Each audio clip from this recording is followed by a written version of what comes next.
একটা চ্যাংড়া গেছে দিল্লি। এবার দিল্লি গেছে, যে দিল্লিতে ওই যে ছোট ছোট কাপড় পিন্ধা বেটি ছেলেগুলা দেখেছে, হাফ প্যান্ট পরে পরে আছে, হ্যাঁ, মিনি স্কর্ট আর গেঞ্জি গে দিয়ে আছে, আর 2.5 কিলো করে ঠোঁটে আলকাতরা দিয়ে আছে, হ্যাঁ, আর দিয়ে বেড়াইছে। তো ওকে দেখেছে, কত সুন্দর লেগেছে, কইছে এ বেকার বাড়ি যাবো, যাহার স্ত্রীকে কহবো যে নিয়ে সাজ দিয়ে তখন নিয়ে বাজার যাবো ঘুরতে, হ্যাঁ, মেলা যাবো, চাহে খালার বাড়ি যাবো। বাড়ি এসছে, এসে তখন ওখান থেকে কিনে লিখছে, আইসা কইছে রে ধর এগুলো পিন। কইছে ছি, কাম নাই, আমি এগুলো পিনতে যাচ্ছি।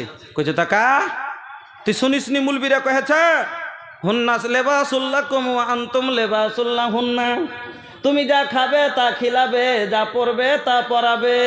দেখ আমি টি শার্ট পরে আছি আর জিন্সের প্যান্ট পরে আছি, লেপ ইটা তুও পরে লে। ই বোকা বুঝলে তাইলে তো। উপস্থিত শ্রোতা মণ্ডলী,